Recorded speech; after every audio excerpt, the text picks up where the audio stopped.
یہ وہ چیز ہے جو مسلمانوں نے اس یورپ اور امریکہ میں آ کے کی، اور اتنی کی کہ ابتدا یہاں سے ہوئی کہ ہم اس لیے نکاح کر لیں، پیپر میرج کر لیں کہ بس ٹھیک ہے جی یہاں کی نیشنلٹی مل جائے، یہ چیزیں مل جائیں، اور یہ نہیں سوچا کرنے والے نے کہ میں مسلمان ہوں، ان لوگوں پر کیا ہمارا اثر پڑے گا، کیا سوچیں گے مسلمان کیسے ہوتے ہیں. اور اب اتنی یہ حرکت کی ہے کہ اب تو مستقل ایسی خواتین ہر ملک میں مل جائیں گی جو مسلمان سے ڈیل کر لیتی ہیں کہ اچھا تم پیپر میرج میرے ساتھ کر لو، اتنے پیسے دے دو، پھر مجھے طلاق دے دینا. یہ کردار ہے اس قوم کا، اس امت کا جن پہ خدا نے اپنی ایسی پاک کتاب ان کی ہدایت کے لیے بھیجی تھی. قرآن ایسے ہی نہیں ہے، بار بار کہتا ہے. پیچھے سورہ نساء میں بھی گزرا تھا نا، اللہ نے فرمایا تھا وہاں خواتین کو کہ دیکھو چوری چھپے تم ایسی چیز حرکتیں نہ کرنا. یہاں مردوں کو فرما دیا ہے کہ دیکھو ولا متخذی اخدان، اور متخذی اخدان یعنی چوری چھپے جو ہے دوستیاں گانٹنا، اس سے منع فرما دیا. جب دو چیزیں جائز ہو گئیں، ان سے نکاح بھی، ان کا ذبیحہ بھی، تو کسی کو بھی شبہ ہو سکتا تھا کہ شاید پھر ان کا عقیدہ بھی درست ہو. اللہ نے فرمایا وَمَن یکفر بالایمان، اور اگر کوئی ان کے کفر کو ملائے گا ایمان کے ساتھ، دیکھا کوئی منکر ہو جائے ایمان سے، فقد حبط عملہ، تو اس کی محنت ضائع ہو جائے گی، اس کے اعمال برباد ہو جائیں گے. عقیدہ ٹھیک نہیں.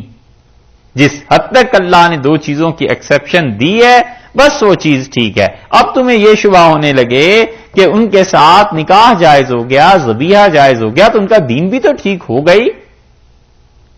لوگ ہوتے ہیں نا بات سے پھر باتیں بنا لیتے ہیں، بات پھر بڑھ جاتی ہے آگے کو کہ جی اتنا کچھ ہے تو آگے. اللہ نے فرمایا ہے کہ جو کوئی بھی ایمان کے ساتھ کفر کو جمع کر لے گا فقد حبط عملہ، اس کی محنت ضائع ہو جائے گی، اس کے عمل برباد ہو جائیں گے.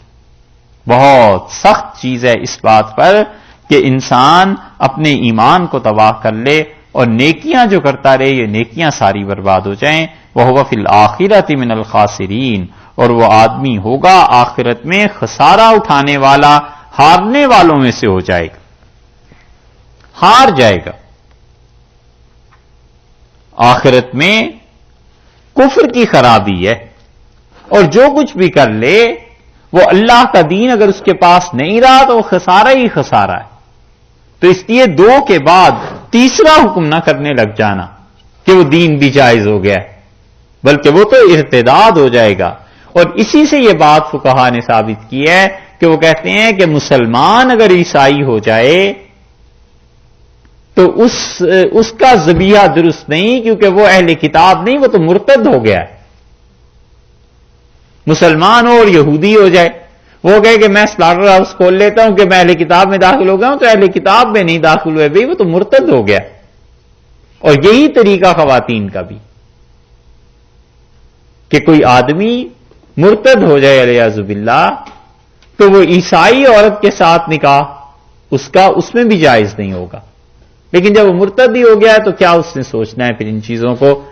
اس لیے اللہ تعالی نے یہاں پر دیکھیے کیسی حکمت کے ساتھ تیسری چیز کو جوڑ دیا ہے کہ دو چیزیں سن چکے ہو جائز ہو گئیں کہ ایمان نہ سمجھنا. وَمَن یکفر بالایمان فقد حبط عملہ، اس نے عمل برباد کر دیا.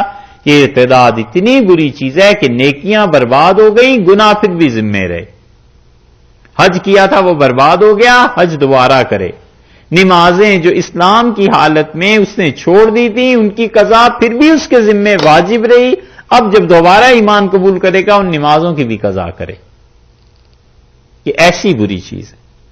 اس لیے یہاں پر اللہ تعالی نے دونوں چیزوں کے مسائل کو ارشاد فرما دیا، ایک نکاح کے مسائل اور ایک یہ جانوروں کے شکار کے مسائل، اور تیسرے وہ ذبیحہ کے مسائل. اب اس کے بعد اللہ تعالیٰ نے نئی بات ارشاد فرمائی کہ دیکھو ان ساری چیزوں میں نماز ضروری ہے، اس کا خیال رکھنا. یہ انشاءاللہ کل